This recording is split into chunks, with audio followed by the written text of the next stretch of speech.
The market was quiet. Nothing was forming. No clean structure, no obvious setup. Just candles printing without direction. And you sat there, watching, waiting. 5 minutes passed, then 15, then an hour. And the longer you sat, the louder something became. Not an analysis, not a signal, a feeling. The feeling that you should be doing something, that sitting here watching a quiet market while time passes is not trading, that traders trade, and you were not trading. So you looked harder. And when you looked harder, something appeared. Not a clean setup, but something close enough to build a case around, close enough to convince yourself it qualified. And the internal negotiation began. This isn't perfect, but the direction is right. I've been watching this level for an hour. If I don't enter now, I'll miss the move.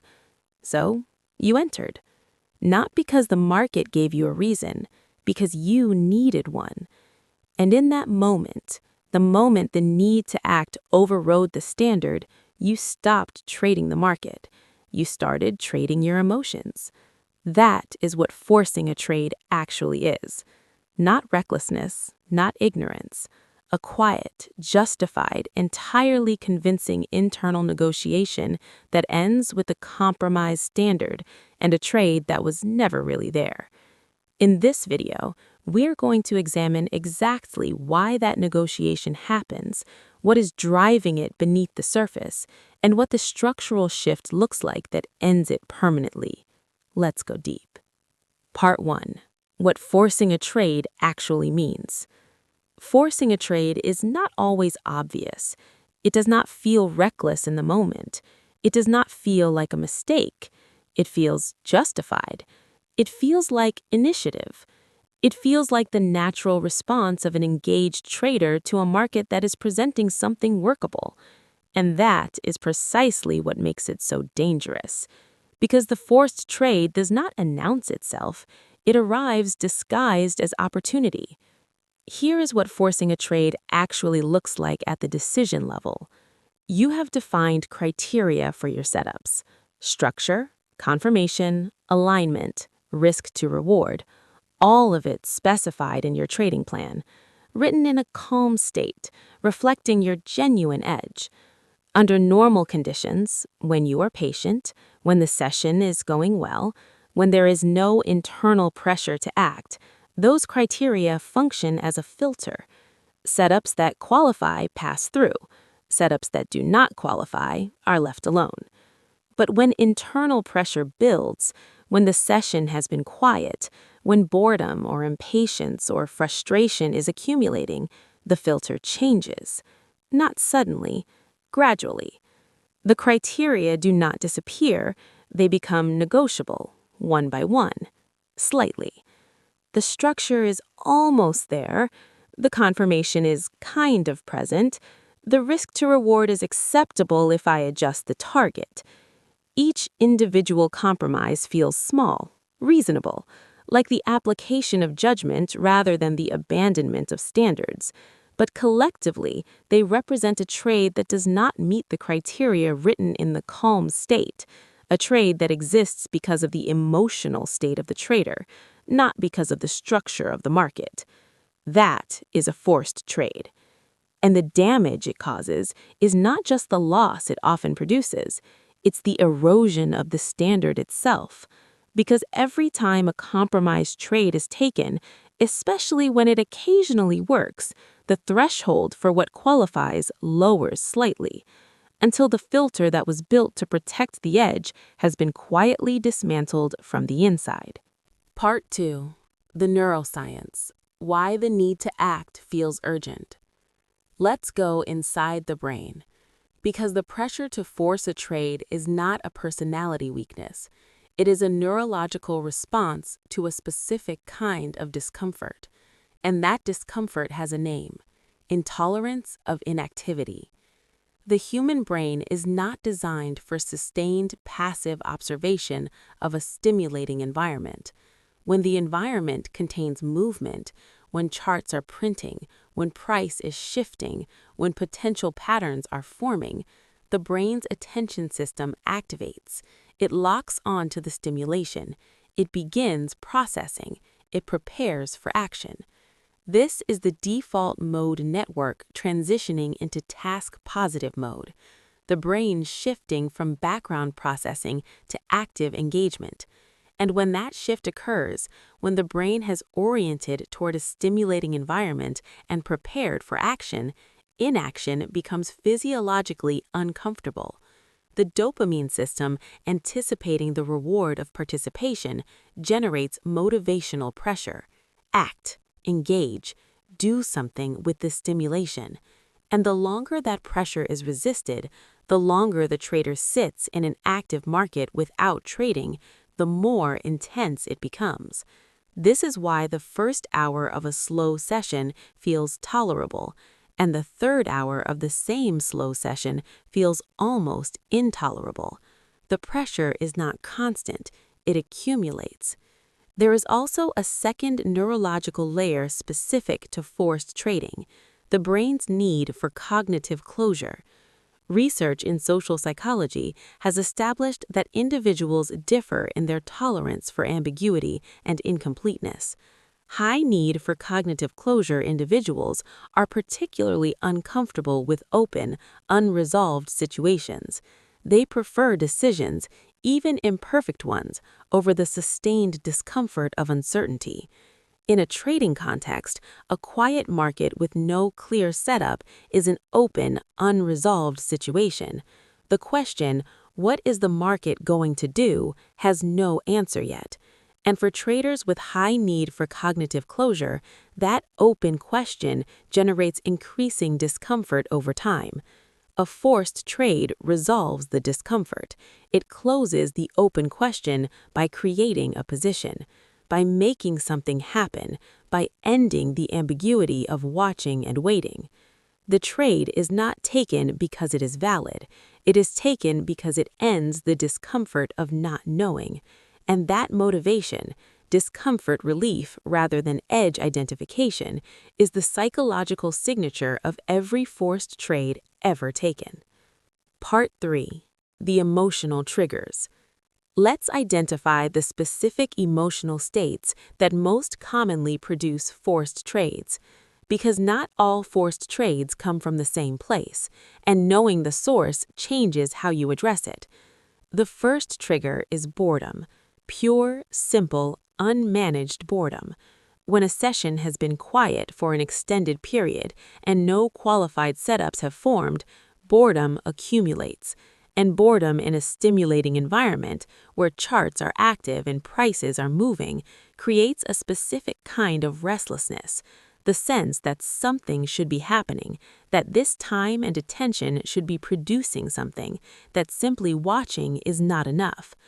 Boredom-driven forced trades are often the most obviously compromised. The setup is the weakest, the internal justification is the thinnest, but the discomfort of doing nothing is strong enough to override that awareness. The second trigger is impatience, a step beyond boredom, where the quiet session has created not just restlessness, but a sense of urgency, the feeling that time is being wasted, that the session is slipping away without production, that other traders are finding opportunities while you are finding nothing. Impatience-driven forced trades often involve entering before confirmation arrives. The setup is almost there. One more candle would confirm it, but impatience cannot wait for one more candle, so the entry comes early. And early entries in unconfirmed setups have poor positioning by definition. The third trigger is frustration from previous losses. When a losing trade precedes the quiet period, the emotional state entering the inactivity is already elevated. The loss created tension. The quiet session is not providing relief, and the combination of unresolved loss tension and accumulated inactivity pressure produces a particularly powerful forced trade impulse. Because now the forced trade is not just ending boredom, it is also attempting to recover the loss. serving two emotional needs simultaneously, which makes it almost irresistible and almost certainly a mistake.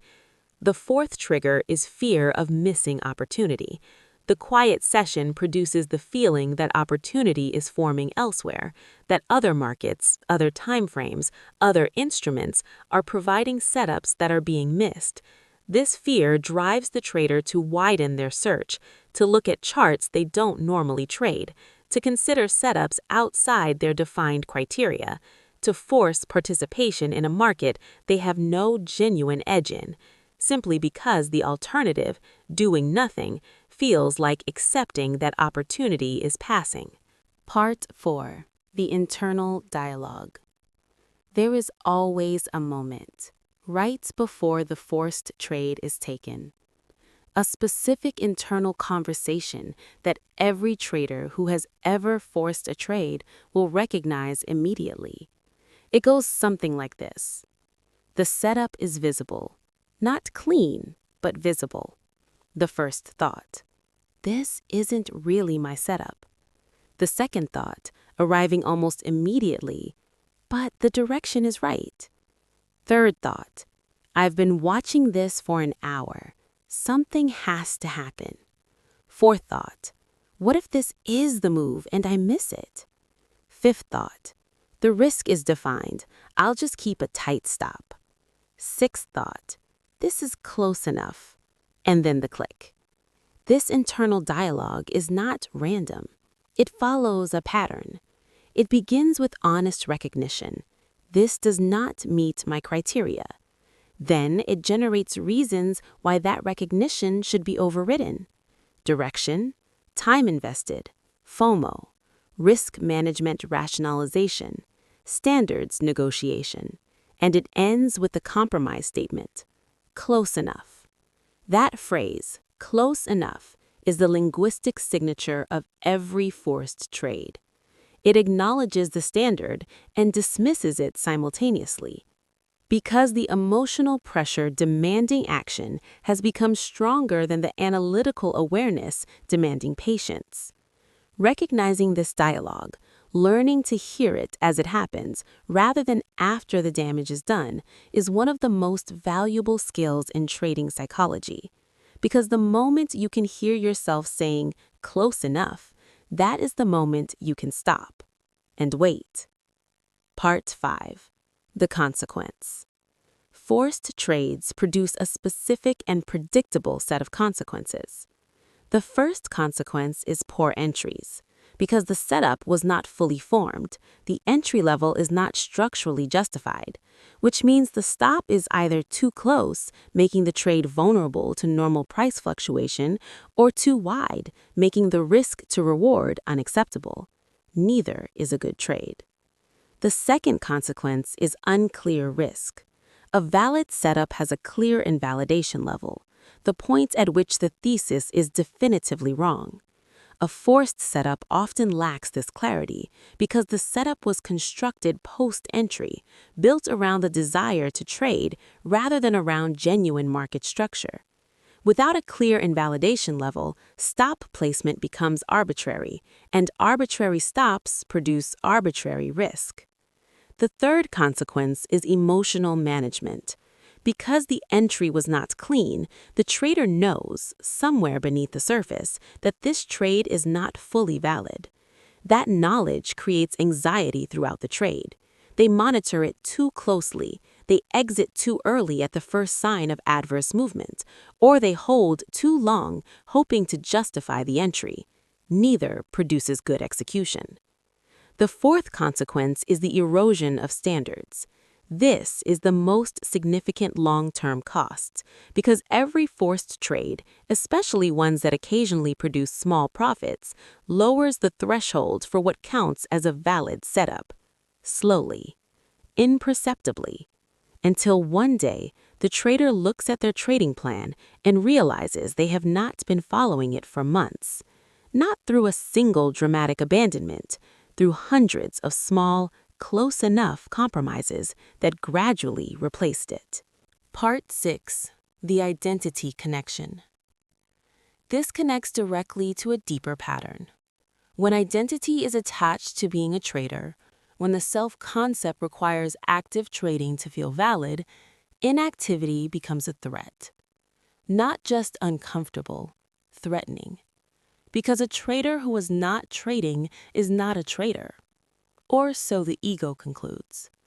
And this identity pressure transforms the quiet session from a normal market condition into an existential challenge. The mind interprets doing nothing as failing to be what it has defined itself as, and the forced trade becomes the solution, not to a market opportunity, to an identity threat.